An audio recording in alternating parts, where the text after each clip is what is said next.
And then we decided, okay, this is it. We need to move house. There was this, feedback message, whatever you want to call it, that this is not the right place to be or whatever. And as soon as the decision was made, in, I would say, even less than a month, everything just opened up. Just taking the first step towards that decision, because it wasn't just making the decision, it was actually, acting upon it, right? Just taking the step, initiating the process, immediately the right house appeared. It was easy. Everything, all the paperwork fell into place. Everything was very quick, very breezy. And, just... Okay, that's fundamental, decisions. Because what is a decision? But it has the same root word as like incision or scissors. It refers to cutting, like a sword, or cutting away possibilities. So when you made the decision and you acted in that direction, to me, that's the key here, because you're using your agency. So what separates the past from the future, what separates that linear path from going in the same direction, is when you act upon it, when an external force acts upon its trajectory, and that's the human will. And I believe the human will is a force of creation, in the sense that we are directing the yet to be manifest into assuming a form that is congruent with our will, and that the part of ourself that exists in the unmanifest is the part that you're interacting with. Now, this is my whole theory is based on this idea here that the will and agency are key, and that the human agency is something that's somewhat refuted, that we don't really have. Do we even have free will? Do our thoughts matter? Does thought affect reality? And the answer is no, according to the dominant paradigm. And I'm saying that they do, and this is what is principally being disguised all the time, is that the human will matters, and the way that they diffuse your will is they have you focused on a bunch of extraneous stuff that doesn't mean anything, or they direct it towards something that serves the collective, so your individual will isn't viewed as distinct, and you don't notice your distinct effects. And when I say feedback, I'm talking about acknowledging what happens when your will is exerted, when you make a decision. Does the universe seem responsive? To me, that's the feedback. Yes, absolutely, and I've felt that firsthand, and it's really there. I would say also, and towards that, I came up with a phrase which is thought is the language of desire, but action is the language of will. Right? So if one thinks, okay, one thing is you have a desire, whether it's, the desire of changing your life or simple thing, whatever it is, a desire to eat lunch, whatever, right? And then that was a thought first, it became a desire. And of course, I know that people treat desire as if it's a bad thing, right? But that's within parameters that we know are often not to our interests. And then, okay, you already have this desire that came from this thought, then you act, and that is the language of will. Right? It's like, okay, I have this desire, but does my will match the desire or not? Right? Do I really want to fulfill this desire, or is it just a thing that is superfluous and is even perhaps toxic or nefarious to me, right? So that judgment is there to see if it matches or not the will. If it is something that stems from the essential self, or if it's just, a passing, maybe marketing-induced thought that gave you that desire, right? And once you act upon something that actually came from the core self, then everything opens up. Basically. That's the image of the magician, the magus, in the tarot cards. He has one hand up and one hand pointing at the altar. The altar represents the material world. The hand up represents the celestial, or what I refer to the unmanifest, the source of creation itself, and so the desire. And the desire being translated into the material realm, and it happens through the conduit of man. the manifester, and we have to put our will into action. And action, of course, requires a physical counterpart to the desire. And even if the action is imperfect, any action at all starts to nudge the process. If you don't take the action, well, nothing really happens. And we're conditioned to think that we are a victim of circumstance. Everything's random and chaos. So you're a leaf blowing in the wind. And I would argue that no, you are the leaf and the wind, but you identified with only one aspect. And if you recognize that you have a wider spectrum of being, you can be at cause. And that it will try to get your attention, like you alluded to, how it was like you were being told again and again. I heard this short parable about a flood. It's like there's a flood happening, and this man says, "Oh, God's going to save me." So he doesn't leave town when he's warned. And then a boat comes by, and he's like, "No, God's going to save me." He ignores the boat. Then a helicopter comes by. "God's going to save me." Then he drowns, and then God says, "Hey, what happened?" And he's like, he says to God, "What happened? I thought you were going to save me." And God said, "Yeah, I warned you. I sent a boat. I sent a helicopter. You ignored me." Yeah, exactly. I know that story with a different format, but it's a fascinating example because that is exactly it. And for example, in the story that I told you, that was my personal story.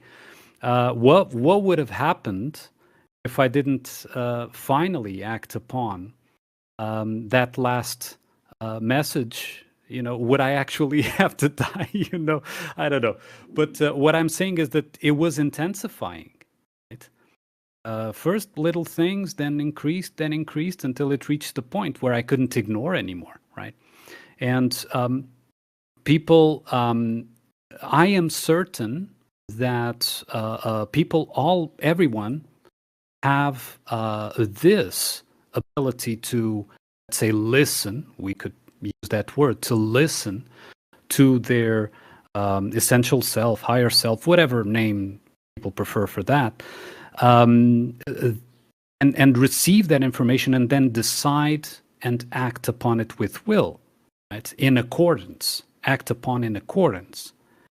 Because if they act in discordance, that probably leads down a different path, because that is exactly what the system wants, is for people to act in discordance with their essential will. And that's why we look at the shadows in the cave, if we were to use Plato's cave analogy here, right? So yeah, get distracted with the shadows being projected onto the cave wall, and therefore you reject and continuously act in disparity with your essential will to be free. And here, free doesn't mean free of all boundaries. People have this idea of freedom is, you do whatever, and no, you're not. No one is entirely free, because if I throw myself off a cliff, I will die. I don't have wings, I can't fly. So I'm not free to fly.